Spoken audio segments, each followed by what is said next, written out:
Part 1, The Poison and the Promise. The Healer's Burden. Arya's hands trembled as she ground the moon petal flowers into powder. The silver mortar was cold beneath her palms, a chill that matched the autumn air seeping through the cracks in her cottage walls. 3 years had passed since they burnt her mother at the stake in the village square, but the memory still burned hotter than any flame. Witch, they had called her. Poisoner of the crown. But Arya knew the truth. Her mother had been a healer, the best in 5 kingdoms, and her only crime was loving the wrong man, the king himself. Now Arya lived alone in the cottage at the forest's edge, the same cottage where her mother had taught her every remedy, every cure, every secret of the healing arts. The villagers came to her when they were desperate, when their children burned with fever or their wounds festered with infection. They paid her in copper coins and hateful glances, taking her cures while whispering witch's daughter behind her back. She had learned to live with the hatred. What choice did she have? The knock at her door came at midnight, sharp and urgent. Arya's heart jumped. No one came to her door at midnight unless someone was dying. She wiped her hands on her apron and grabbed the oil lamp, its flickering light casting dancing shadows on the dried herbs hanging from her ceiling.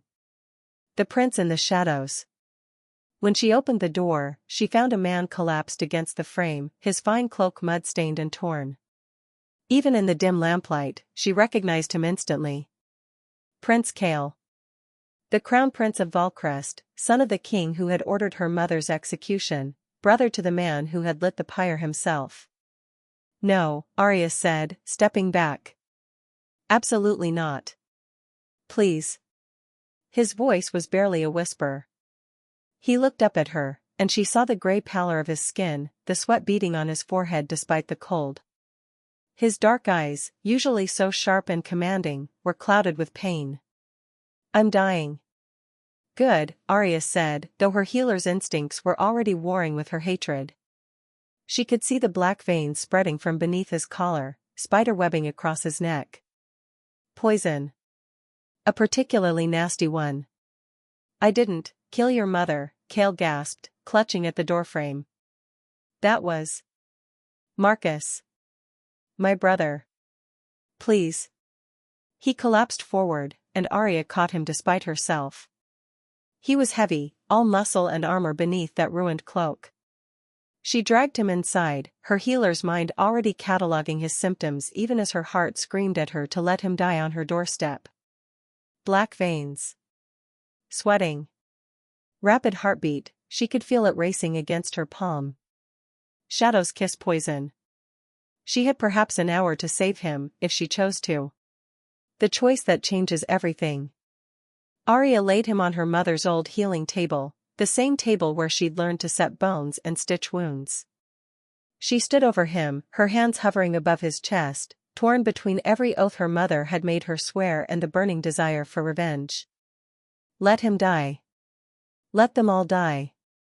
But then Prince Kale opened his eyes, really looked at her, and said something that changed everything. Your mother didn't die for nothing. She was protecting a secret. About Marcus. About what he's planning. I've been trying to expose him. That's why he poisoned me. Arya's breath caught. What secret? Save me, and I'll tell you everything. I'll give you vengeance. I'll give you justice. Her hands moved before her mind could stop them. She grabbed the moon petal powder she'd been grinding, mixed it with activated charcoal and 3 drops of serpent's milk. Her mother's voice echoed in her memory, a healer's hands know no enemies. Only patience. This will hurt, Arya warned. A lot. She poured the mixture down his throat, then placed her hands on his chest. This was the secret art her mother had taught her, the magic that went beyond herbs and poultices. Healing magic, drawn from her own life force, her own blood. The cost was always high. The blood bond forms. Light flowed from Arya's palms, golden and warm, spreading through Kale's body. She felt his pain as if it were her own, the poison burning through his veins, his heart struggling to keep beating, his lungs fighting for air. She pulled the darkness out of him, drew it into herself, filtered it through her own blood until it became harmless. The black veins on his neck began to fade. But something went wrong. The magic didn't stop when the poison was gone. It kept flowing between them, creating a connection, a bond that shouldn't exist. Arya tried to pull away, but her hands were locked in place, glowing with that golden light. She felt Cale's heartbeat syncing with her own, felt his breath matching hers, felt something ancient and powerful snap into place between them. When the light finally faded, they both collapsed. Arya woke to find dawn light streaming through her window and Prince Cale sitting up on the healing table, looking at his hands in wonder. The black veins were completely gone. His color had returned. He looked better than he had any right to. "What did you do?" he asked, his voice full of awe. Arya touched her own chest, feeling the strange new presence there, his heartbeat, echoing alongside her own. "I don't know. That's never happened before." The truth unveiled. Cale stood, testing his limbs, then turned to face her. In the morning light, he was handsome in that dangerous way princes often were, sharp cheekbones, strong jaw, eyes that seemed to see too much. But it was the intensity in those eyes that caught her attention now. 3 years ago, he began, my brother Marcus convinced our father that your mother was trying to poison the king. He presented evidence, letters, witnesses, a vial of poison supposedly found in her cottage. I know all this, Arya said bitterly. But you don't know that Marcus fabricated everything. Your mother was innocent. She was also the only person who knew that Marcus had already been slowly poisoning our father for months. When she tried to warn the king, Marcus struck first. He framed her, had her executed, and our father died 6 months later, never knowing the truth. Arya's blood ran cold. Why are you telling me this? Because Marcus is going to be crowned king in 3 days. And once he has that crown, he'll destroy everything my father built. He's made deals with dark forces, promised them access to our kingdom's resources, our people. He'll turn Valcrest into a nightmare. And you want to stop him? I want to destroy him. Cale's eyes burned with a fury that matched her own. But I can't do it alone. I need proof of what he's done. I need allies who have reason to see him fall. I need you. The dangerous alliance. Arya laughed, a bitter sound. You need the daughter of the woman your family murdered. That's rich. I need someone who wants justice as badly as I do. Someone who has nothing to lose and everything to gain. Cale took a step closer. I'm offering you a chance at revenge, Arya. Real revenge. Not just against Marcus, but against everyone who stood by and watched your mother burn. Help me reclaim my throne, and I'll give you everything you want. Power. Justice. Answers. And what do you get out of this? A kingdom saved from a tyrant. And... He hesitated, touching his chest where she'd healed him. I don't think either of us has a choice anymore. Whatever you did when you saved me, it's bound us together. I can feel your heartbeat. Can you feel mine? Arya's hand went to her own chest. She could. Steady and strong, a second pulse beneath her own skin. What does that mean? She whispered. I don't know. But I think we're going to have to figure it out together. Arya looked at this prince, this enemy who had become something else entirely in the span of a single night. She thought of her mother's face as the flames rose around her. She thought of 3 years of hatred and isolation. She thought of the chance to finally make them all pay. All right, she said. I'll help you. But not because I trust you. Because I want to watch Marcus burn the way my mother did. Cale's smile was sharp as a blade. That's all I ask. The conspiracy deepens. They spent the next 3 days planning in secret. Cale snuck to her cottage each night, bringing documents stolen from Marcus's chambers, witness testimonies he'd gathered in secret, evidence of Marcus's crimes that had been buried by bribed officials. But they also discovered something more disturbing about the bond between them. On the second night, Kale cut his hand while examining a sharp piece of evidence. Arya felt the pain lance through her own palm, saw blood well up on her skin where there was no wound. When she healed his cut, her own vanished too. It's a blood bond, Arya realized, pulling out her mother's old journals.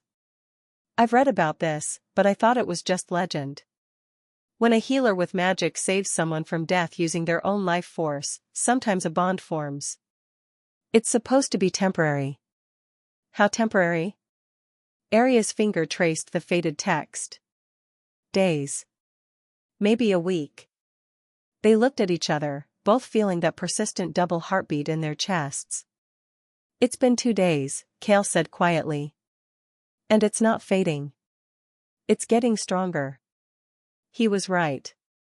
Arya could feel more than just his heartbeat now. She could sense his emotions, the determination, the fear he tried to hide, the guilt that gnawed at him over his father's death. And underneath it all, something else. Something warm and unexpected that made her uncomfortable to acknowledge. We'll deal with it after Marcus is gone, she said firmly. The royal summons. On the third day, everything changed. Kale arrived at her cottage in full daylight, flanked by royal guards. Arya's heart sank. Had he betrayed her after all? But then she saw his face, tight with controlled fury, and knew something worse had happened. Marcus knows about you, Kale said without preamble. He's issued a royal summons. You're to come to the palace immediately. That's a death sentence. Not if you come as my betrothed. Arya stared at him. You're what? It's the only way to get you into the palace with protection. Marcus can't touch you if you're under my name. And we need to be inside for the coronation anyway. It's our best chance to expose him. This is insane. This is survival. Kale held out his hand. Trust me. Please.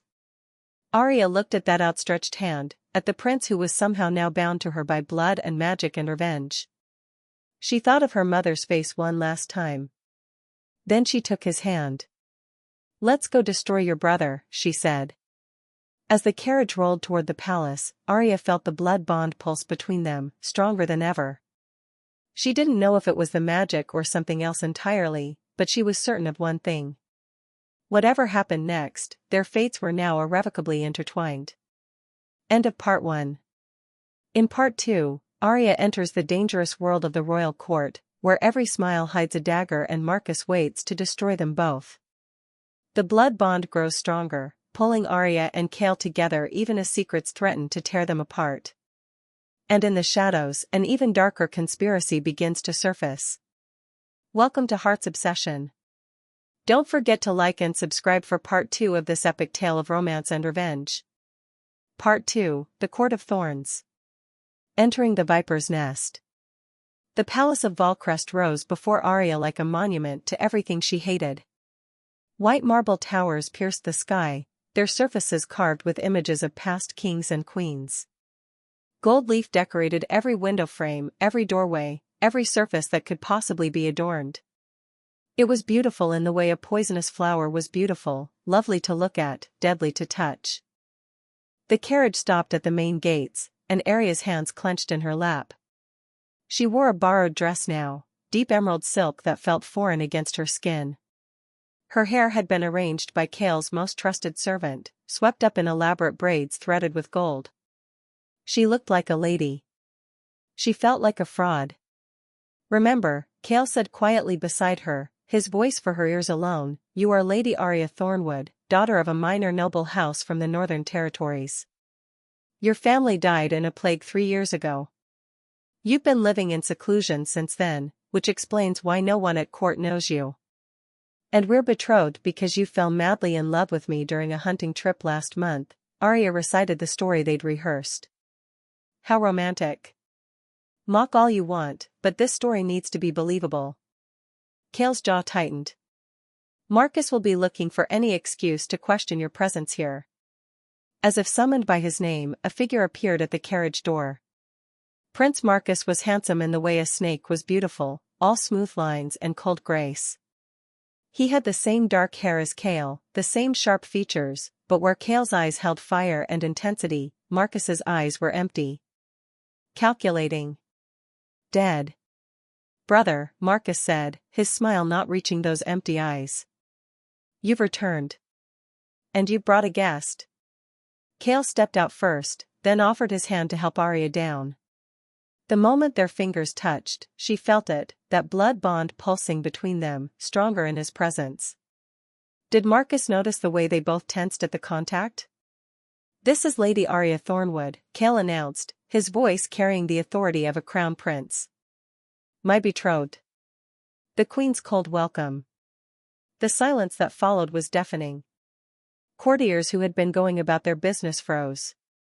Whispers started immediately, spreading like wildfire through the gathered nobles. Marcus's smile widened, becoming something predatory. Betrothed? How unexpected. And so close to my coronation. One might think you're trying to distract from the ceremony, dear brother. One would be wrong, Kale replied smoothly. I'm here to celebrate your ascension, Marcus. And to introduce the woman who will be my wife once you are king. How thoughtful. Marcus's gaze shifted to Arya, and she fought the urge to step back. Those empty eyes studied her like she was a puzzle to be solved, a threat to be eliminated. Lady Thornwood. Such a unique name. I don't believe I've heard of your family. They kept to themselves, Arya said, proud that her voice didn't shake. As do I. Clearly not anymore. Marcus took her hand before she could pull away, kissing it in a gesture that should have been courteous but felt like a threat. Welcome to court, my lady. I do hope you'll find your stay enlightening. He released her hand and turned away, calling over his shoulder. The coronation is tomorrow at sunset. Do try to look presentable, both of you. After all, this is a moment of historical significance. As Marcus disappeared into the palace, surrounded by his guards and advisors, Arya finally allowed herself to breathe. He knows something, she whispered. Of course he does. Marcus always knows everything. Kale's hand found hers again, and this time he didn't let go. But he doesn't know about the bond. That's our advantage.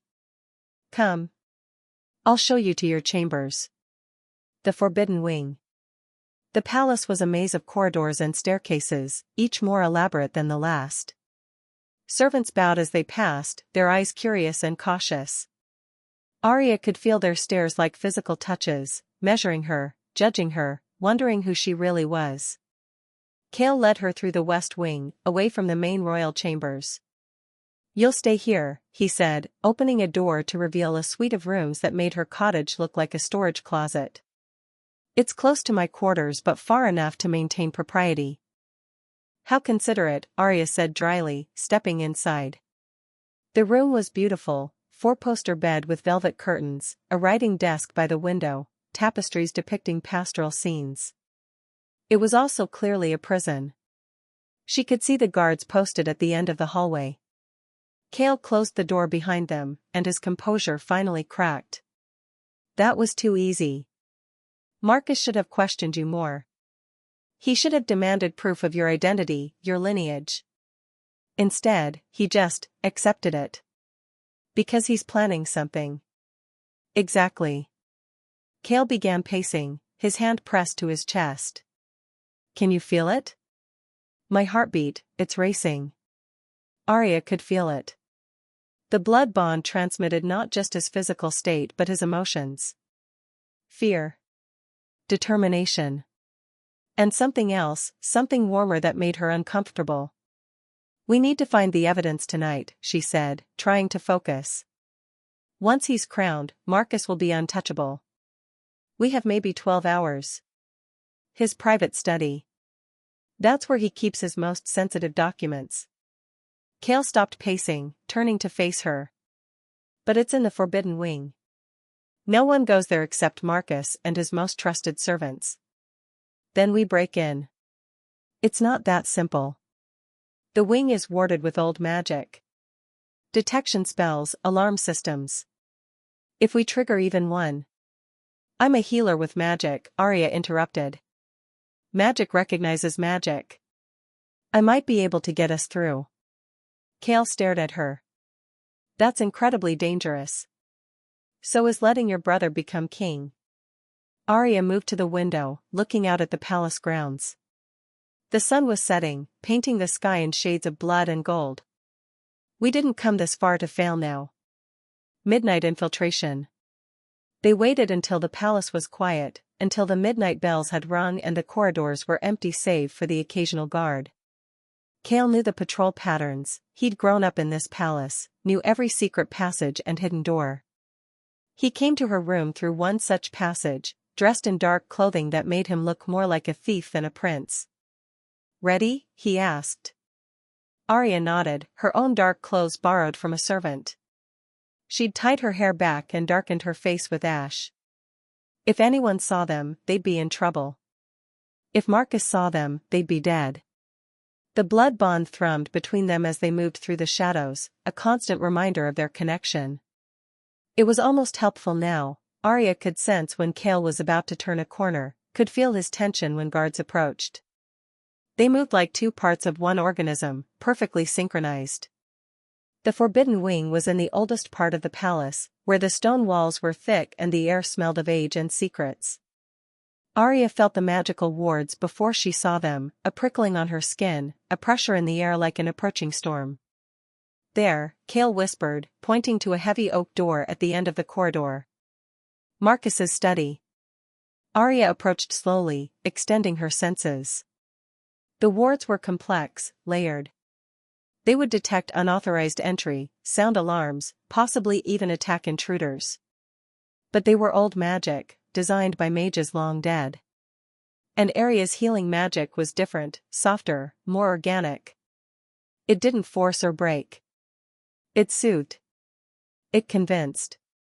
She placed her hands on the door and let her magic flow.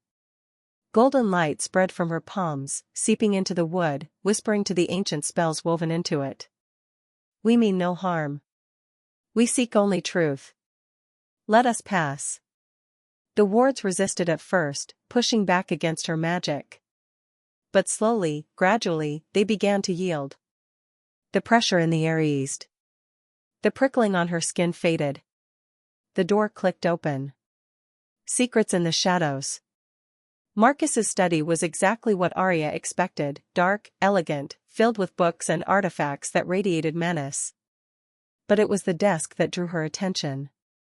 Papers covered its surface, letters and documents arranged in careful stacks. Kale went straight for them, his hands quick and practiced. "These are shipping manifests. Marcus has been importing something from the southern kingdoms. Large quantities." He held up a document. "Shadowroot. It's a poison that induces slow madness. Untraceable in small doses. The same poison he used on your father," Arya realized.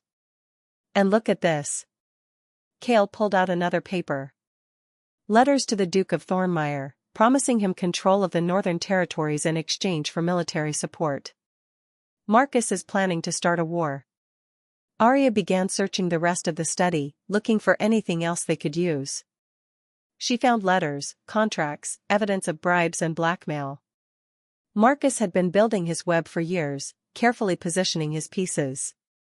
Then she found the journal. It was hidden in a locked drawer, but the lock was simple enough to pick with a hairpin. The journal was bound in black leather, its pages filled with Marcus's neat handwriting. And as Arya read, her blood turned to ice. "Kale," she whispered. "You need to see this." He came to her side, reading over her shoulder. With each line, his face grew paler. "Day 47, father grows weaker. The Shadowroot is working perfectly. He suspects nothing. Day 89, the healer woman, Helena, is becoming suspicious. She's been asking questions about father's symptoms. I'll need to eliminate her soon. Day 102, the perfect solution has presented itself. Frame Helena for the very crime she's investigating. The people love a good witch burning." But it was the final entry that made Arya's hands shake. Day 115, Helena is dead. Father will follow soon. And when he does, nothing will stand between me and the crown. Especially not my weak, sentimental brother. Cale's kindness will be his undoing. He could never do what needs to be done. That's why I'll always be the stronger one. He admitted it, Cale breathed. All of it. Your mother's death, our father's murder. It's all here. We have him, Arya said. This is the proof we needed. That's when the door burst open. The trap springs. Queen Lysandra stood in the doorway, flanked by a dozen guards. She was Marcus's aunt, a cold woman who had been running the palace since the old king's death. Her silver hair was pulled back severely, her face like carved ice. Well, well, she said, her voice dripping with false sweetness. The crown prince and his mysterious betrothed, breaking into the forbidden wing. How very treasonous. Cale moved to shield Arya, his hand going to the sword he'd hidden beneath his cloak. We were investigating crimes against the crown. You were trespassing in the future king's private chambers. Lysandra's smile was razor-sharp. Prince Marcus warned me you might try something desperate, brother. He said you'd been acting strange since your sudden recovery from your illness. She knew. Somehow, she knew about the poison, about Arya saving him. The journal, Arya said quickly, holding it up. It has Marcus's confession.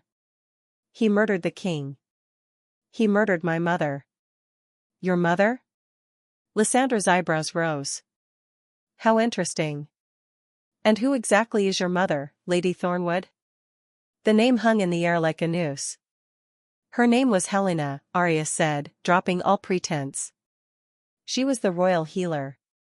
And your precious Prince Marcus had her burned alive to cover up his crimes. Lysandra's expression didn't change. I know. I helped him do it. The blood bond revealed.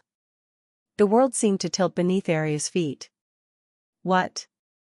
Did you really think Marcus acted alone? Lysandra laughed, a sound like breaking glass. The old king was weak. He would have run this kingdom into the ground with his mercy and his kindness. Marcus and I have been planning his removal for years. Your mother was simply in the wrong place at the wrong time. You're both monsters, Cale snarled. We're survivors. Lysandra gestured to the guards. Take them. Put them in the dungeons until after the coronation. Once Marcus is crowned, we'll deal with them properly. The guards moved forward, but Cale was faster. His sword flashed out, driving them back. Run, he shouted to Arya. But there was nowhere to run. More guards poured in from the corridor, surrounding them. That's when Arya felt it, a sharp, blinding pain in her side. She looked down to see a guard's blade had caught Cale, slicing across his ribs. Blood bloomed on his shirt. And identical pain exploded in Arya's side. She gasped, clutching at her dress where blood was seeping through, even though no blade had touched her. The blood bond. Whatever hurt him, hurt her. Lysandra's eyes widened. What is this? Cale staggered, pressing his hand to his wound. His blood, their blood, dripped onto the floor. You can't kill me without killing her, he said through gritted teeth. And you can't kill her without killing me. We're bound. Blood and magic. Life and death. How fascinating, Lysandra murmured. Marcus will want to study this. Guards, she commanded. Take them both. But carefully. We need them alive for now. As rough hands grabbed Arya, dragging her away from Cale, she felt every bruise, every scrape through their bond. The journal fell from her hands, and a guard scooped it up, delivering it to Lysandra. Their evidence. Their proof. Gone. The dungeon's depths. The dungeons beneath the palace were everything nightmares were made of. Cold stone walls wept with moisture. Chains hung from iron rings. The smell of old blood and despair permeated everything. They threw Arya into a cell across from Cale's. Iron bars separated them, but the blood bond kept them connected. She could feel his pain, his rage, his fear for her. I'm sorry, Kale said, his voice echoing in the darkness. I should have known it was a trap. Should have been more careful. We both should have. Arya pressed herself against the bars, trying to get as close to him as possible. The bond seemed to ease slightly with proximity. What do we do now? I don't know. For the first time since she'd met him, Kale sounded defeated. The coronation is in hours. Once Marcus is crowned, he'll have absolute power. He could keep us down here forever. Or kill us. Or worse. There has to be a way out. Even if we escape, we have no proof now. Lysandra has the journal. Our word against theirs means nothing. Arya slumped against the bars, feeling the weight of failure crushing down on her. They'd been so close. So close to justice, to revenge, to making things right. Then she felt it, a strange pulling sensation through the blood bond. Not pain this time, but something else. A connection deepening, magic flowing between them like a tide. Kale, she whispered. Something's changing. He looked up, and she saw that his eyes were glowing faintly gold. The same color as her healing magic. I feel it too. The bond, it's evolving. The bond's true power. As the hours passed in the dungeon, Arya began to understand what was happening. The blood bond wasn't just linking them physically anymore. It was sharing everything. Memories. Emotions. Magic. She saw flashes of Kale's childhood, a younger Marcus, not yet corrupted, laughing with his brother. Their father, stern but loving. The day Marcus changed, something dark and hungry entering his eyes. And Kale saw her memories too. Her mother's gentle hands teaching her to heal. The night they came with torches. The screams. The flames. I see it all now, Kale said softly. Everything you've suffered. Everything you've lost. I'm so sorry, Arya. I see you too, she replied. You're not like them. You never were.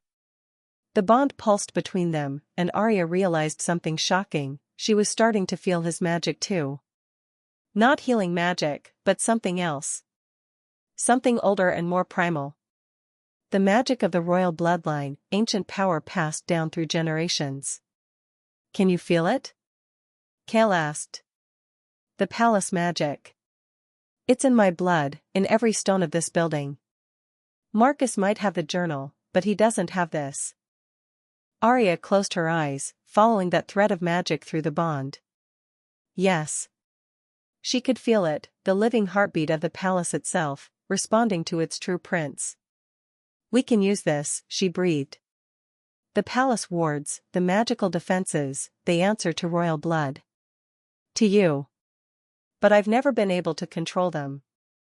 That was always my father's gift. You can now. Arya reached through the bars, straining to touch his hand. When their fingers met, the bond blazed bright. Because you have me. My healing magic can channel your power, amplify it. Together, we might be strong enough. The Crown Prince's fury. They spent the remaining hours before dawn practicing, learning to merge their magics through the bond. It was difficult, exhausting work. Several times they nearly passed out from the strain. But slowly, gradually, they began to understand how to work together. Arya's healing magic flowed into Kale, strengthening him, amplifying his natural abilities. And Kale's royal magic flowed back into her, teaching her the language of stone and spell, ward and will. When the morning sun finally filtered through the dungeon's high window, they were ready. The coronation begins at sunset, Kale said. That's when Marcus will be at his most confident. That's when we strike.